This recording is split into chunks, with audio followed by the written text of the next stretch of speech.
Rep the South Side whenever you pay with your White Sox debit card from Wintrust Community Banks and score perks like free ATMs, no monthly fees, and a $300 opening bonus. Pay with pride every time with Wintrust, Chicago's bank.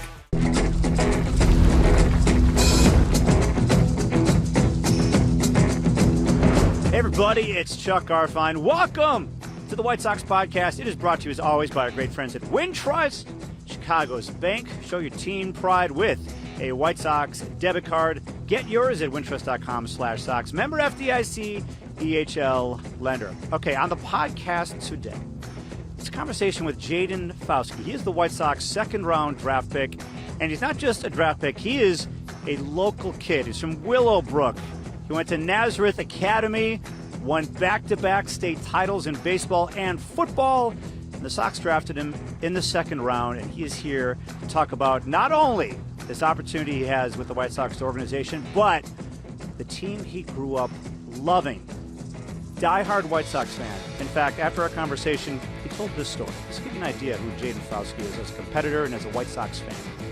He's in fourth grade. It's 2016. The Cubs win the World Series, and they say in his class, hey, bring Cubs stuff. Wear your Cubs gear tomorrow, and you'll get a pass not having to do your homework the following day. So what does Jaden do?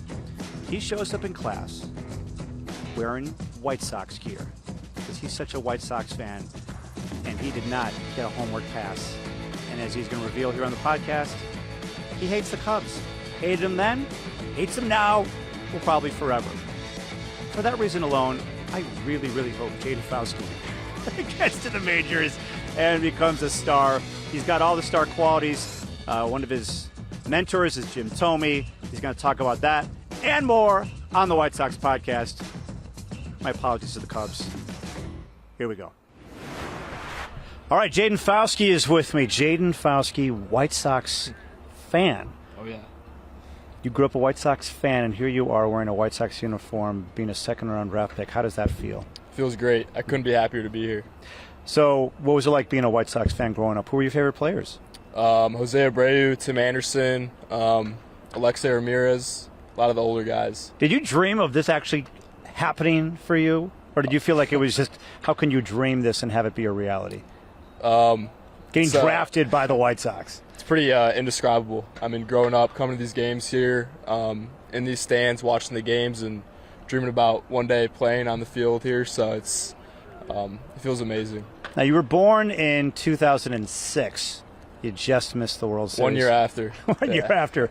What have you learned about this franchise, this fan base? You obviously are a part of this fan base. What have you learned about what it's like to be a White Sox fan? The fan base is very loyal, and it's a very deep fan base. So it's, you go on Twitter, Instagram, there's a very strong presence of the White Sox community, so I'm happy to be a part of it. All right, so it's okay if you don't want to answer this, but there are some White Sox fans who just hate the Cubs. Are you one of those people? Absolutely, yeah. You grew up that way? Yeah, I think if you're a diehard Sox fan, then you got to dislike the Cubs for sure. You can't be 50-50. You can't be neutral. So you're all in? Yeah, all in. Okay, so what was it like draft night when you find out you get drafted by the White Sox? It was surreal.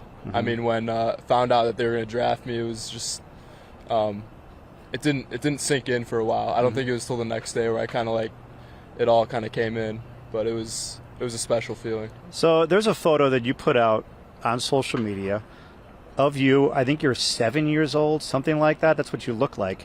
You're literally standing right over there, and you're holding a trophy that is larger than you. So what is the story behind you being on this field as a 7-year-old, and you had this massive trophy in your arms? Yeah, there used to be this these places called the White Sox Academy. I think they had one in Lisle. That was where, growing up, I was in there a lot doing basketball, baseball training, stuff like that, and they had this skills competition on the field here, and I won it. So I think it was hitting, throwing, running, stuff like that, and yeah, the trophy was pretty big, bigger than me, but we got to come on the field here and do a bunch of stuff when I was younger, so that was special. And then looking back on that after getting drafted by the White Sox, it was, it meant a lot. Where is this trophy now? I think it's in my garage. Still got it, so still see it every time come in the house. That's special. So you went to Nazareth Academy with Jaden Thome. That is Jim Thome's son, and it's so funny. Here's Jim Thome, who's a Hall of Famer, and he was the assistant hitting coach, or his assistant coach with your team. Was that what he was? Mm-hmm. What did you learn from Jim Thome? Learned a lot. Just learned how to go about your business the right way, respect the game, respect your opponent, and just kind of pick up small things about the game. Left-handed hitter is Jim Thome. You are a left-handed hitter. What is he kind of giving you? What kind of advice is he giving you as a hitter? I would say most of the advice is just kind of picking up tendencies from the pitcher, like what to look for, how he's gripping his pitches in his glove, what his tendency sequences might be. So just kind of listening to him talk and how he goes about picking stuff up from the pitchers. I think that's what I picked up the most from him. Okay, so what kind of player are you? When you step on that field, what are fans going to see? Someone who plays hard, always, doesn't let bad at-bats or errors get to me. Someone who's very level-headed and just plays the game hard. Yeah, where'd you get that from? I think it's something that I've always had, kind of just it's who I am. I play hard. I love to compete, and I love to win, so that's just who I am. All right, so Billy Carlson, first-round pick. You guys know each other a little bit, right? Yeah. He called you a dog, which is a compliment, by the way. Why would you be a dog? Like I said earlier, play the game hard. Yeah. Super hard worker, and just someone who wants to get better. You won 2 state titles in Illinois, right? 2 baseball, 2 football. Oh, that's right. What position did you play in football? I was a safety and receiver. Okay. More proud of the baseball titles? I'd say even. They're both big accomplishments, so I'm not gonna downplay one or the other. But what did you learn about winning? Because there is a way to win, and not everyone has that in them. What's a winning team? What does it take to win? A winning team, they all buy in. Mm-hmm. They're less worried about individual accolades or stats, and more worried about winning. And I would say one thing I've learned about winning is that once you get a small taste of it, you want more. So, winning 4 state championships is like, once you win the first one, it's like you're not satisfied. You want more and more and more. And it's the best feeling. So that's carry that over to my game. And being in this organization, we want to win. So, did the second state title in, say, baseball mean more than the first because you got to do it again? Or was the first one even more because of the first one you ever won? I would say the first one was special, especially because it was Nazareth's first baseball championship ever. And being a part of that as a freshman especially, the run we had together and the group of guys was special. Right, so how do you handle pressure? How do you handle big moments? Because sports is not easy. You got to do the job at some very pressurized moments. I guess just being yourself, understanding that you're going to get nervous, and nervous isn't necessarily a bad thing. That means you're prepared and you're ready for it, and now it's just time to go out there and do what you have to do. So, I've always played pretty well under pressure. I like when there's fans and the other team is chirping. It gets my juices flowing a little more. But, yeah, I mean, it's fun to play with pressure. Yeah. I mean, we're sitting here in the stands at Wright Field. You're wearing the uniform. Are you even letting yourself go to that place of what that would be like to play for this team and being out on that field and having your friends and family all watching you play here? Yeah, it's just special to be here with my family here, especially because everyone lives in the area. So I have my grandparents and my uncles and my cousins coming.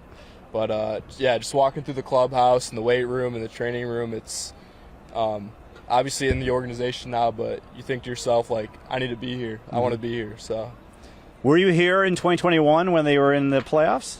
I wasn't at any of the playoff games, but I was here throughout the year. And, following that team was fun. Yeah, watching all the games on TV. And it's special. When the team's good here and they're winning, it's a special environment to be in. Yeah, for sure. What part of your game do you take pride in the most? I would say the offensive side, hitting. Always kind of had a natural feel for the barrel and being able to drive the ball. And obviously at this level now you're seeing tougher competition, tougher pitching. So it's really just an adjustment and understanding that you're going to face adversity, not just hitting, but all parts of your game. So really embracing that and just challenging yourself to get better. Yeah, just a couple more questions. How do you deal with adversity? There's so much failure in this game, and you remember all the successes, but getting out of slumps, dealing with failure because you make a lot of outs, how do you deal with it? I just try to stay as level-headed as possible, you know, never too high, never too low. Even when you're having success, you know, not letting your head get too big, because it's easy to feel like the man after you had a good day, and it's easy to be hard on yourself after you have an 0 for 3 day or an 0 for 10 week even. Just being able to respond and keeping your staying in your routine no matter what, and positive self-talk. Yes, yeah, you got to think positively for sure. What kind of friends and family do you have here today?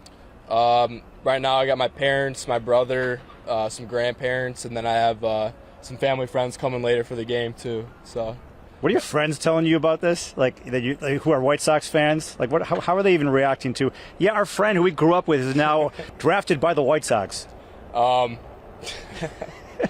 Yeah, they've been very supportive throughout the whole process, and friends with a lot of good athletes too. So it's, you know, they kind of understand and what it's like, the work, and they've been working with me, baseball teammates, football teammates. So just they're proud of me, I guess. Yeah. Well, hey, congratulations! I'm so happy for you. I mean, I grew up here. I never got to play for the White Sox, but it's a dream that I get to actually cover the team. I can't imagine what it'd be like wearing that uniform, growing up a Sox fan, and I really hope to see you on that field in the future. It'll be great for you and your family and your friends, and for the entire organization. So good luck to you. Thank you very much. All right. It's a pleasure. Jaden Fauske here on the White Sox Podcast. 𝗗cie 𝗿𝗀𝗟, take it away. All right, Chuck, this edition of the White Sox Podcast is over.